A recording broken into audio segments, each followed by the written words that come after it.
Episode sebelumnya, tim Jejak Petualang merangkum cerita dalam ekspedisi pesisir barat Pulau Sumatera. Harmoni alam terangkai apik, selaras dalam kesahajaan masyarakat yang tinggal di sekitarnya.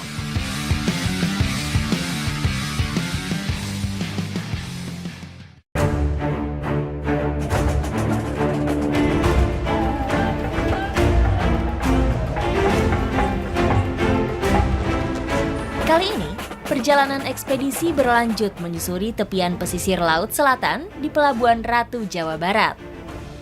Gerbang Samudra Hindia ini terbalut dengan tradisi yang masih lekat dari generasi ke generasi. Jadi setiap daerah itu punya cara masing-masing untuk mengungkapkan rasa syukur atas berkat yang berlimpah. Nah, di Pelabuhan Ratu ini salah satunya dengan merayakan Festival Hari Nelayan. Sebagai acara tahunan, Festival Hari Nelayan dimeriahkan dengan berbagai pertunjukan. Namanya juga Festival Hari Nelayan. Nih, di samping saya sudah ada perahu yang dirancang semenarik mungkin. Lucu banget. Ada marlinnya juga nih. Ini sebenarnya dari gerobak, makanya bisa didorong. Selain sebagai bentuk rasa syukur atas hasil laut, festival ini juga merupakan tanda terima kasih kepada jasa para nelayan. Yang menjadi pembeda antara sedekah laut di daerah lain dan juga di Pelabuhan Ratu adalah kereta kencananya. Karena kalau di Pelabuhan Ratu itu identik dengan Nyai atau Ratu Mayang Sagara. Putri yang dipilih khusus ini merupakan bentuk penghormatan atas sosok penting dari sejarah Pelabuhan Ratu. Penguasa pada kerajaan Pajajaran yang membawahi daerah pesisir selatan Jawa Barat, termasuk Pelabuhan Ratu. Dipimpin oleh sesepuh nelayan setempat, penghormatan kepada leluhur dan doa untuk keselamatan para nelayan disampaikan dalam rangkaian upacara adat.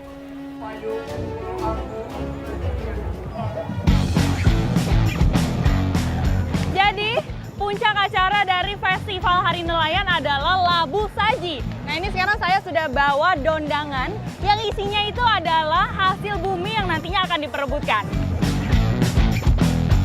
Dondangan atau tandu berisi persembahan diarak dari alun-alun hingga ke tengah laut.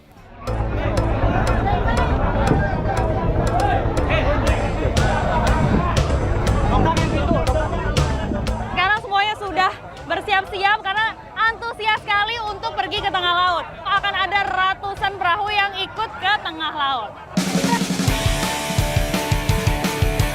Perahu-perahu ini tidak hanya berisi para nelayan, tetapi juga wisatawan dari luar daerah. Semua bergerak pada satu titik yang sama, menuju lokasi Labu Saji. Ini tuh rasanya kayak balapan perahu. Tuh lihat, perahunya udah berjajar semua.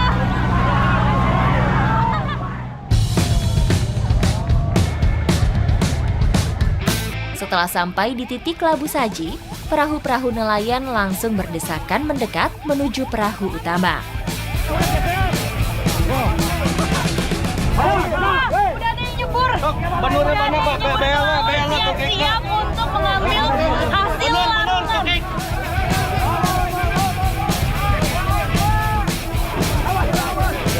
Selain hasil bumi, ada juga lobster yang mau kita larungkan.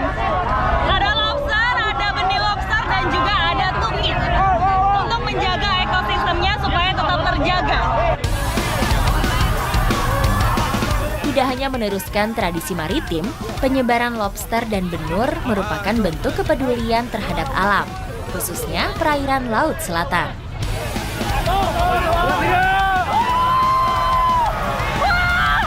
Wah, luar biasa di bawah.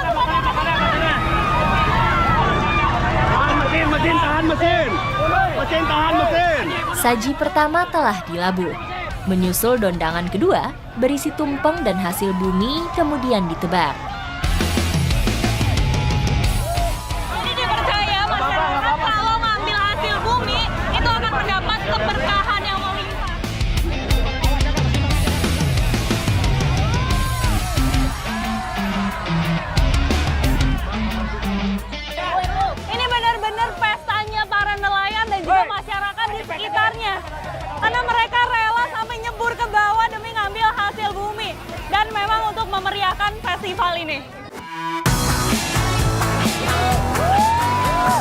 Ganasnya ombak pantai selatan seakan tak dihiraukan. Dengan lihainya, beragam isi dondangan diperebutkan untuk dibawa ke perahu masing-masing. Saji yang dilabuh dipercaya akan menarik ikan-ikan untuk mendekat dan memberi kesejahteraan bagi masyarakat nelayan. Dari Festival Hari Nelayan ini mengajarkan saya bahwa apa yang sudah kita dapatkan dari alam, kita juga harus mengembalikannya juga ke alam. Jadi kita harus sama-sama menjaga ekosistem supaya tetap terjaga. Ikuti jejak saya, jejak Petualang!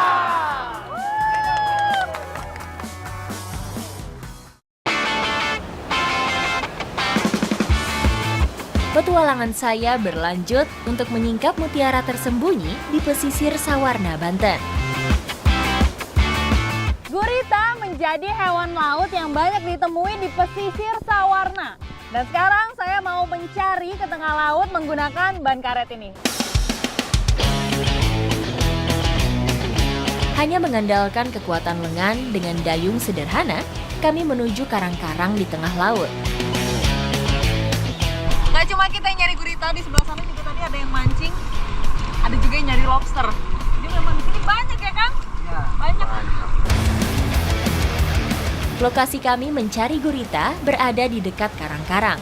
Otomatis, begitu ombak menghantam karang, ban bergerak tak tentu arah. Oh, lihat ombak di belakang. Wah! Tinggi banget. Kuncinya adalah menjaga keseimbangan. Keseimbangan kita di atas ban, juga keseimbangan arahnya nih. Menangkap gurita dapat dilakukan berbagai cara. Selain menggunakan panah, para nelayan setempat biasa menggunakan pancingan. Ini umpannya pakai gurita replika. Jadi dibentuk mirip sekali dengan gurita. Dan di bawahnya ada sendok yang dipotong-potong seperti ini. Itu fungsinya untuk memantulkan cahaya dan juga mengeluarkan suara untuk memancing perhatian gurita.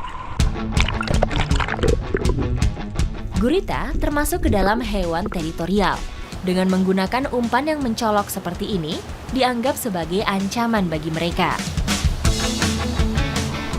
Sambil mancing, itu kita sambil gerak-gerakin dari atas seperti ini untuk menarik perhatian si gurita juga.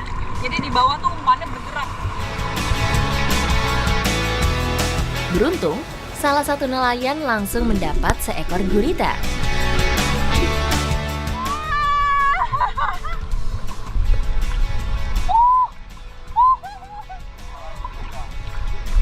Bentar. Berusaha pegang kepalanya. Tapi, nah ini nih. Tentakelnya dari tadi nempel-nempel terus. Akan dapat satu.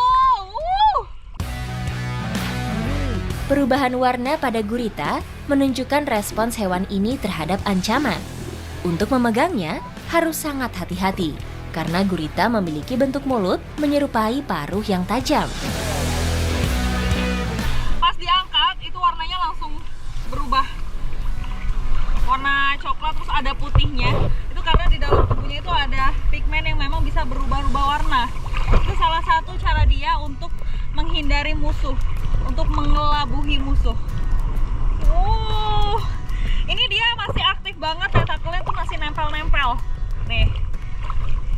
Tuh.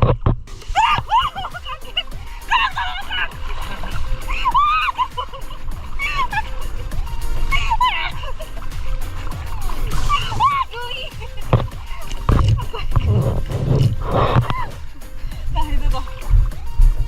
Jadi kalau guritanya itu baru diangkat, makanya dia masih nempel-nempel tentakelnya. Kita harus megangnya kenceng. Tidak mau kalah, saya kembali menurunkan pancingan sembari menggerak-gerakkan umpan.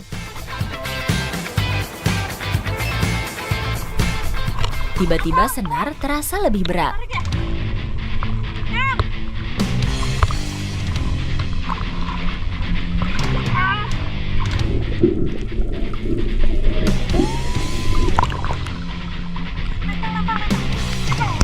Wah, nempel di ban karet dia. Oh, tentakelnya kuat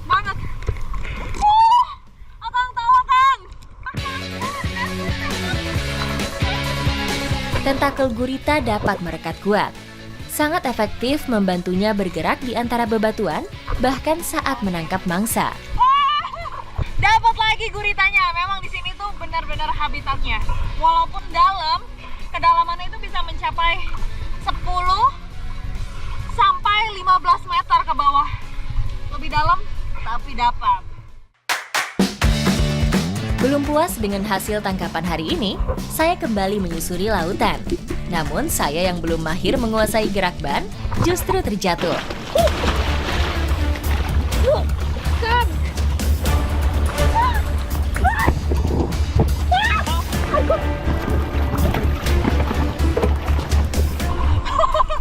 Jadi tadi saya mau bergerak maju sambil mendayung, tapi bannya malah kebalik.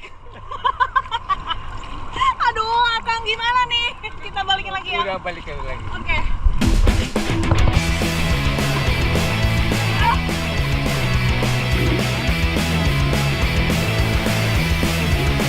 Tak beberapa lama, keberuntungan berpihak pada nelayan lain.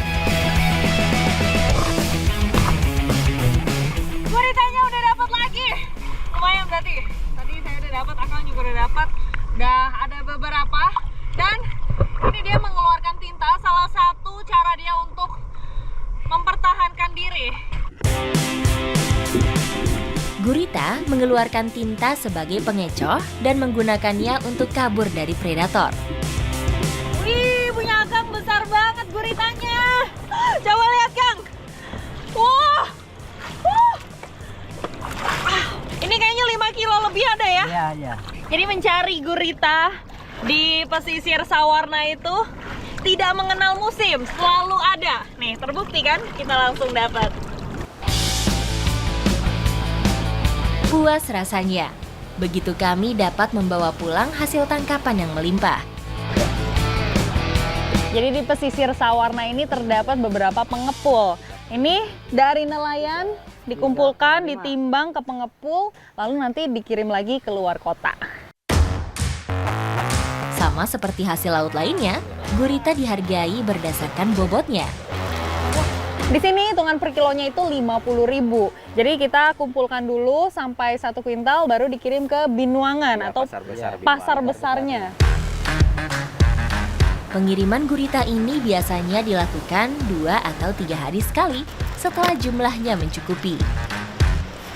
Siapa sangka cara tangkap gurita yang masih tradisional itu bisa menghidupi nelayan setempat. Bahkan hasilnya pun memiliki nilai ekspor. Ikuti jejak saya, Jejak Petualang.